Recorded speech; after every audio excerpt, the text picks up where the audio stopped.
আসসালামু আলাইকুম চতুর্থ শ্রেণীর শিক্ষার্থীবৃন্দ। আজকে আমরা নতুন কিছু অঙ্ক নিয়ে একটু নিজে নিজে করার চেষ্টা করব। অনেকে আমরা প্যাটার্ন দেখে ভয় পাই, হয়তো একটু আগে যে প্যাটার্নের ভিডিওটা দিয়েছিলাম, প্যাটার্নের ভিডিওটা আমার ভিতরেই কেমন যেন লাগছে। যাই হোক, এখন আমরা আজকে 16 পৃষ্ঠার 2 নাম্বার প্যাটার্ন আমরা যে কোনোটা করতে পারি। যেমন ইচ্ছামতো প্যাটার্ন তৈরি করে তা সহপাঠীর সঙ্গে আলোচনা করি।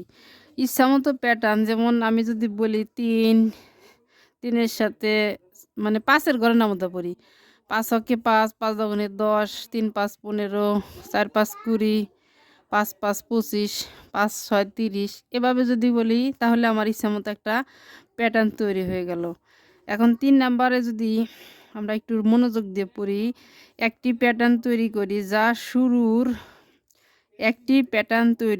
যার শুরুর সংখ্যা হবে 34 ও শেষ সংখ্যা হবে 634 এবং আগের সংখ্যা থেকে পরের সংখ্যা হবে 100 বেশি। আমরা যখন এই প্যাটার্নটাকে মনে মনে কল্পনা করব, তাহলে কিন্তু আমরা এভাবে প্যাটার্নটাকে তৈরি করতে পারি। যেমন যদি মনে করি যে কি মনে করব, এখন শুরুর সংখ্যা কত? 34। যেহেতু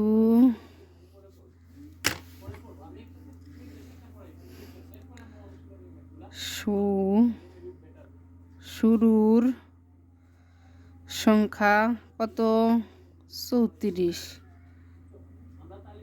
এবং শেষ সংখ্যা 634। তাহলে আবার আর কি আছে, যে প্রথম সংখ্যা থেকে পরের সংখ্যার ব্যবধান, পরের সংখ্যার ব্যবধান কত? 100। সুতরাং প্যাটার্ন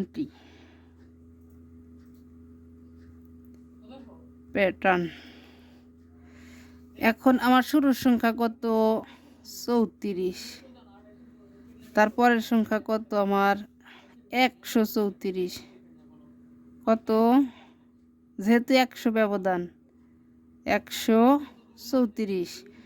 134 সাথে যদি আমি 34 বা 100 যোগ করি, তা ব্যবধান কিন্তু 100 করে, সেই জন্য আমার পরের সংখ্যা হবে 234। কত? 34, 234। তারপরের সংখ্যা কত?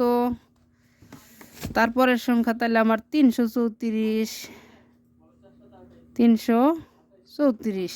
তারপরের সংখ্যা কত?